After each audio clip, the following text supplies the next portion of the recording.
यानी तांजीरो नाम के एक लड़के को फॉलो करती है जो पहाड़ों के ऊपर और जंगल के पार अपने परिवार के साथ रहता है। परिवार में है उसकी माताजी, 2 छोटे भाई, 2 छोटी बहनें और एक बेबी। तांजीरो न्यू ईयर के लिए कोयला बेच के पैसा कमाने शहर आया हुआ है, जहाँ पर वो कुछ लोगों की हेल्प करता है अपनी सेंस ऑफ स्मेल से। जी हाँ, उसकी नाक काफी तेज है। एक आध केस और निपटाने के बाद वो वापस निकलता है घर की ओर, लेकिन रात ज्यादा होने की वजह से एक दादाजी उसे अपने घर पे रोक लेते हैं और फिर उसे भूत प्रेत की कहानियां सुनाते हैं। क्या अंकल यार कुछ ही बोलते हो हैं? सुबह होते ही वो अपने घर के लिए निकल पड़ता है, बट रास्ते में ही उसे खून की स्मेल आने लगती है। उसके पूरे परिवार को किसी ने खत्म कर दिया है और अब बस उसकी छोटी बहन नेजुको जिंदा बची है और एक अजीब सी स्मेल भी यहीं पर घूम रही है। तांजीरो नेजुको को बचाने के लिए उसे उठाकर गांव की ओर दौड़ता है, लेकिन नेजुको अब तक एक डीमन बन गई है और वो उसी पर हमला कर देती है, क्योंकि डीमंस प्राइमरीली एग्जिस्ट करते हैं ह्यूमंस का खून पीने के लिए। यहाँ एंट्री होती है ग्यू तोमियोका की, जो कि एक डीमन स्लेयर है। डीमन स्लेयर मतलब डीमंस को मारने वाले। वो तांजीरो को बचाता है और नेजुको को खत्म करने के लिए आगे बढ़ता है, लेकिन तांजीरो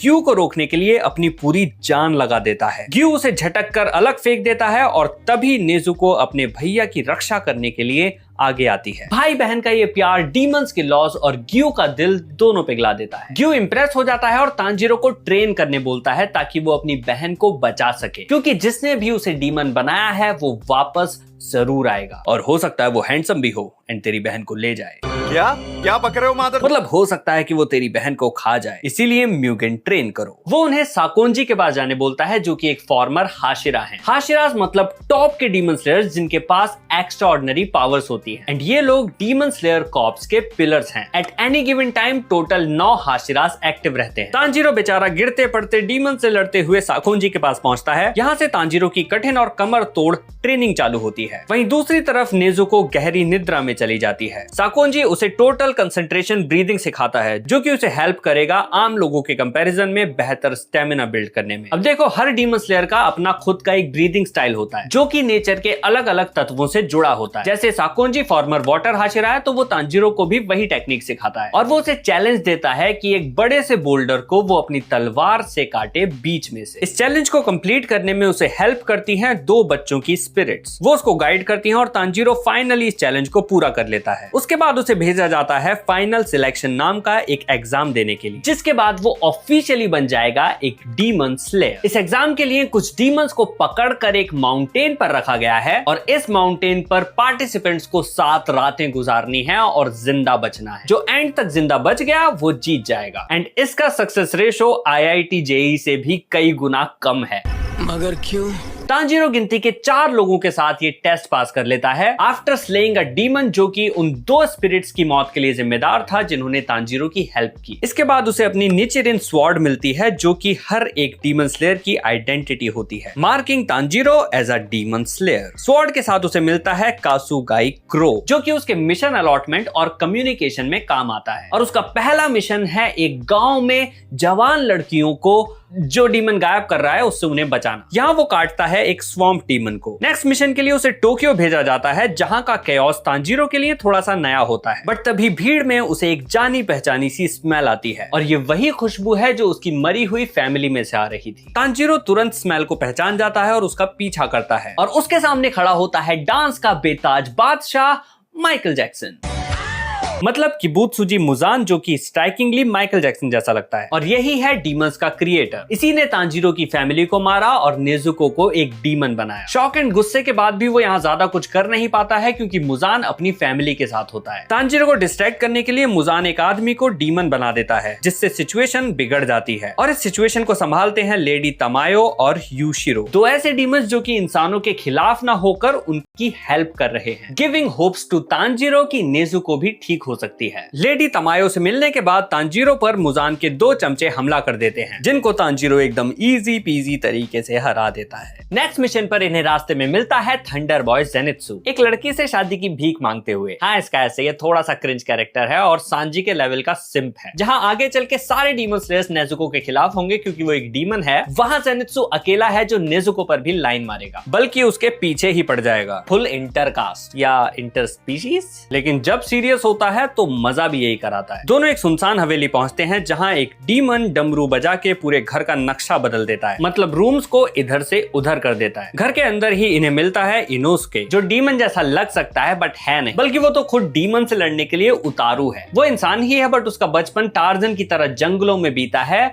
बोर्स के बीच। तीनों अपने अपने तरीके से डीमंस को हराते हैं और तीनों की पर्सनैलिटी इतनी अलग अलग होने के बावजूद वो एक कमाल का ग्रुप बनाते हैं। एंड इसके बाद फिर से इनको एक नया मिशन मिलता है। अरे सांस तो ले लेने दो भाई। चालू होता है सीजन का सबसे शानदार आर्क माउंट नातागुमो, जिसने एक ऐसा एपिसोड दिया जिसकी वजह से डीमन स्लेयर सिर्फ एनिमे फैंस के बीच ही नहीं बल्कि पूरी दुनिया में पॉपुलर हो गया। नातागुमो नाम का ये माउंटेन एक डीमन फैमिली के कब्जे में है। दरअसल लोअर मून 5, जिसका नाम रुई है, वो मुजान के सबसे पावरफुल चमचों में से एक है और उसे घर घर खेलना बहुत पसंद है। तो माउंट नातागुमो पर जो आता है वो या तो उसे मार देता है या फिर अगर अच्छा लगता है तो उसको अपने परिवार का हिस्सा बना लेता है और उसे एक सर्टेन रोल दे देता है। इस मिशन पर तांजीरो पार्टी साथ में लड़ते हैं और हर कोई औरा की खेती करना चालू कर देता है। इनोसुके रुई के बाप से लड़ता है और जेनित्सु ऑलमोस्ट मरते मरते उसके स्पाइडर ब्रदर से, और ये दोनों अपने ओपोनेंट्स को हरा लेते हैं। और तांजीरो भी अपनी नई breathing style Hinokami Kagura dance की मदद से और साथ में नेजुको अपनी ब्लड डीमन आर्ट की मदद से रुई को हराने ही वाले होते हैं। पर तभी वाटर हाशिरा ग्यू तोमियो का वहां आके तांजीरो का किल चुरा लेता है। अरे नहीं, काफी तगड़ा एपिसोड था जिसमें तांजीरो और नेजुको ने बहुत कोशिश की लेकिन तांजीरो फिर भी उसको हरा नहीं पाता है। रुई उस पर एक ट्रिक खेल देता है लेकिन फिर तोमियो का आके करता है ऑरा फार्म और एक ही स्लैश से रुई को उड़ा देता है। एंड ऐसा तो होना ही था क्योंकि तोमियो का एक हाशिरा है और उसके साथ एक और हाशिरा शिनोबू भी वहां आ जाती है और वो हमला कर देती है डीमन नेजुको पर ग्यू से रोक लेता है। कैसे? ऐसे।